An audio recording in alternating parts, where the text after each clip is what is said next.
రాజశేఖర రెడ్డి గారు సపోర్ట్ చేసి మీ పదవిని నిలబెట్టారు కాబట్టి మీరు కాంగ్రెస్లో చేరారా తర్వాత అంటే ఈడ రాజశేఖర రెడ్డి గారి సపోర్ట్ నాకెంత అవసరమో నా అవసరం రాజశేఖర రెడ్డికి ఎంత అవసరం ఉండదు. తెలుగుదేశాన్ని ఓడించాలి అధికారం. అదే కాదు, ముందు జిల్లా పరిషత్ చైర్మన్గా ఉన్నాను.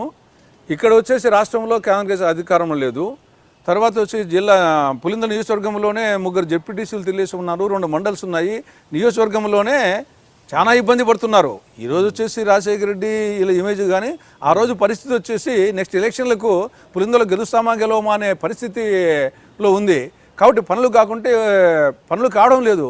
ఆ నేపథ్యంలో జిల్లా పరిషత్ చైర్మన్గా మనకు అనుకూలం ఒకటి ఉంటే చెప్పేసి మనకు పనులు అవుతాయని చెప్పేసి ఆయన అవసరం ఆయనకు ఉంది, నేను అవిశ్వాసంలో గెలవాల్సిన అవసరం నాకు ఉంది. కాబట్టి అది మ్యూచువల్ సింబియాటిక్గా జరిగింది, అది ఇద్దరికీ ఉపయోగపడింది. దాంట్లో ముందు వరకు మీకేమి పెద్ద విభేదాలు ఏమి లేవు. విభేదాలు పొలిటికల్ విభేదాలే, కాంట్రాక్ట్ దగ్గర కానీ ఇంకోటి కానీ పొలిటికల్ గా రాజశేఖర రెడ్డి మ్యాక్సిమం విమర్శించడం నేనే జిల్లాలో ఆనాటి నుండి ఈనాటి వరకు. అప్పుడు కొంత ఫ్యాక్షనిజం ఉన్నమాట వాస్తవం పులివెందుల్లో. కానీ మీకు నేను ఫ్యాక్షనిజంలో ఎప్పుడూ ఎంటర్ కాలేదు.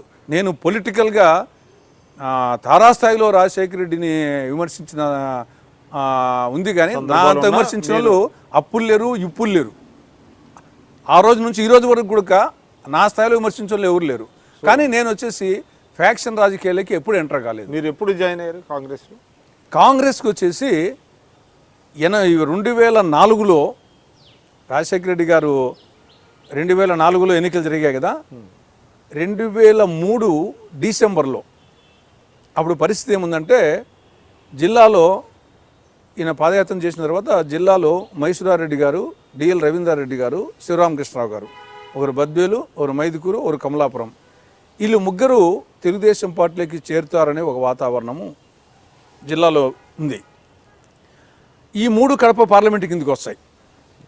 కడప జిల్లాలో చాలా చోట్ల ఏంటంటే రిగ్గింగ్ సంస్కృతి ఉంది. ప్రతి రాజకీయ నాయకునికి 1, 2, 3, 4 రిగ్గింగ్ విలేజ్ ఉంటాయి. ఆ 4-5 వేలతో వాళ్ళు ఆధిపత్యం చెలాయిస్తూ ఉంటారు యూజువల్గా. ఇక్కడ నాయకులకు కమలాపురంలో వీరశివారెడ్డి ఇప్పుడు సిట్టింగ్ ఎమ్మెల్యే, వీరశివారెడ్డి మైసూరారెడ్డి కన్నా ఒకటైపోతే దాదాపు ఒక 20,000 ఓట్లు 30,000 ఓట్లు రిగ్గింగ్ అయిపోతాయి. అదేవిధంగా మైదుకూరులో రవీంద్రారెడ్డి రఘురామరెడ్డి కన్నా ఒకటైపోతే ఆడ ఒక 20,000 30,000 రిగ్గింగ్ అవుతాయి. అదేవిధంగా బద్వేల్లో వచ్చేసి అప్పుడు అనేక రోజులుగా వీరారెడ్డి శివరామకృష్ణరావు 2 వర్గాలు ఉన్నాయి. కాబట్టి వీళ్ళు 3 గన తెలుగుదేశంలోకి పోతే కడప పార్లమెంటుకు సిట్టింగ్ రాజశేఖర రెడ్డి గారి బదులు వివేకానంద రెడ్డి, నెక్స్ట్ మళ్ళీ ఆయనకి ఇవ్వాలా, పార్లమెంటు సీటే పోయిట్గా ఉంది. కాబట్టి రాష్ట్రం అంతా చూస్తే రాజశేఖర రెడ్డి ముఖ్యమంత్రి అయితే అనే వాతావరణం ఉంది, కానీ కడప జిల్లాలో మాత్రం ఆ వాతావరణం లేదు. రాజశేఖర రెడ్డి గారు ఎప్పుడు ముఖ్యమంత్రి గారు, ఈయన వుడ్ బి చీఫ్ మినిస్టరే అనే వాతావరణము కడప జిల్లాలో ఉంది. ఆ నేపథ్యంలో 2003 డిసెంబర్ ఆ ప్రాంతంలో కరెక్ట్ డేట్ లేదు, కానీ నేను ఇంటికాడ ఉన్నప్పుడు జిల్లా పరిషత్ చైర్మన్ అయిపోయింది, ఇంటికాడ ఉన్నాను. ఈయన ఇడుపులపాయి వేంపల్లి మండలంలో ఇడుపులపాయి ఎస్టేట్ ఉండేది. మార్నింగ్ 11 గంటలకు రాజశేఖర రెడ్డి, ఆయన సత్యమణి విజయలక్ష్మి గారు, వేంపల్లె జెడ్పీటీసీ మెంబరు, తర్వాత అక్కడ ఉండే స్థానిక నాయకులందరూ నాకు ఇతర ఇంటిమేషన్ కూడా లేకుండా 11 గంటలకు రాజశేఖర రెడ్డి గారు మిస్సెస్ వీళ్ళందరూ నా ఇంటికి వచ్చారు. వచ్చి బ్రదర్ నన్ను డాక్టర్ అనేవాడు. డాక్టర్ వచ్చేసి కొంత నేను జిల్లా పరిషత్తులు నీకు హెల్ప్ చేశాను కదా, నాకు ఇప్పుడు ఇది ఇంకా జీవన్మరణ సమస్య, ఈసారి ముఖ్యమంత్రి కాకుంటే ఇంకా ఇబ్బంది అవుతుంది. చూస్తే మన జిల్లాలో పరిస్థితి కొంచెము అటు మైసూరారెడ్డి, డిఎల్ రవీంద్రారెడ్డి అంటే శివరామకృష్ణ పక్క పోయేట్టుకున్నారు, కొంత ఇబ్బంది అయ్యేట్టుగా ఉంది.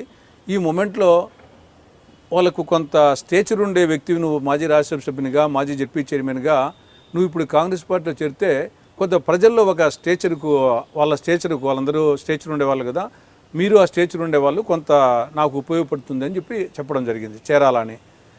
అంటే మీరు నాకు హెల్ప్ చేసింది వాస్తవమేనా, నేను డెఫినెట్గా మీకు హెల్ప్ చేస్తాను, కానీ నేను ఇంకా చాలా రాజ్యసభ చేశాను, జెడ్పీ చైర్మన్ చేశాను, రామారావు గారి కోసం వచ్చాను, ఆయన గతించిపోయారు, నేను ఇంకా రాజకీయాలు వద్దనుకున్నాను, కానీ మీరు వచ్చేసి నా హెల్ప్ చేశారు, మీరు రుణం తీర్చుకోవాల్సిన అవసరం ఉంది, నేను డెఫినెట్గా ఇండివిజువల్గా మీకు హెల్ప్ చేస్తానని చెప్పాను. అప్పుడు వచ్చేసి మీరు ఇండివిజువల్గా హెల్ప్ చేస్తారు కానీ అది పెద్ద ఉపయోగపడదు, కాంగ్రెస్ పార్టీలో చేరి చేస్తేనే ఉపయోగపడుతుంది, ఇండివిజువల్గా చేస్తారు కానీ అది పెద్ద ఉపయోగపడదు, మీరు ఎన్టీ రామారావు గారి ఆశయాల కోసం చేరామంటున్నారు కదా, డెఫినెట్గా నేను I appreciate you. NT Rama Rao గారు ఏ ఆశయాల కోసం అయితే ఆ రోజు పార్టీ పెట్టారో ఈరోజు మేము పావులా వడ్డీ అంటున్నాము, మహిళా సాధికారత కోసము, స్థానిక సంస్థలకు సాధికారత ఇస్తామంటున్నాము, రైతులకు ఉచిత విద్యుత్ ఇస్తున్నాము. ఆయన ఏమో వచ్చేసి హాస్పిటల్కు 50 రూపాయలు చేయబోయే కరెంట్ హామీలన్నీ మీకు చెప్పి కాబట్టి మీరేమి ఆయన ఆశయాలకు డిబేట్ ఇది కూడా లేదు. కాబట్టి ఆ విధంగా ఎన్టీ రామారావు ఆశయ సాధనను కంటిన్యూ చేస్తానికి కూడా ఉపయోగపడుతుంది. మీరు ఇంకా అన్యదా ఇంకా దీన్ని డిస్కషన్ పెట్టకుండా మీరు చెరిపోవాలా డాక్టర్ అని చెప్పేసి ఆయన అడగడం జరిగింది. దాని తర్వాత వచ్చేసి మళ్ళీ ఒకటి కడపలో ఒకటి పంచాయతీ సమ్మేళనాన్ని 4 రాయలసీమ జిల్లాలు ప్లస్ నెల్లూరు జిల్లా కలిసి పెట్టినప్పుడు అప్పుడు ఇంకా నెదురుమల జనార్దన్ రెడ్డి, డి శ్రీనివాసు, రాజశేఖర వీళ్ళందరూ కడపలో పెద్ద మీటింగ్ పెట్టినప్పుడు ఆ మీటింగ్లో చేరడం జరిగింది. ఇది యాక్చువల్గా ఎన్నికలకు ముందే అంతా తెలుగుదేశంలో ఉన్నప్పుడు అంటే ఎన్టీ రామారావు గారి పరిపాలన మీద బాగా దృష్టి పెట్టే అటువంటి సమయంలో చంద్రబాబు గారు 83లో అక్కడ ఓడిపోయిన తర్వాత పార్టీలో చేరారు. కానీ పార్టీని నిర్మాణంలో ఆయన చాలా కృషి చేశారు కదా. అంటే ఎన్టీ రామారావు గారికి ఆయన చీఫ్ మినిస్టర్గా ఆయన పథకాలు ప్రజల్లో వెళ్ళడం అంటే ఒక మంచి కార్యకర్తలను తయారు చేయడం, అంటే కాంగ్రెస్కి ధీటుగా అది ఎంతవరకు ఆయన కాంట్రిబ్యూషన్ చాలా ఉంది. డెఫినెట్గా వచ్చేసి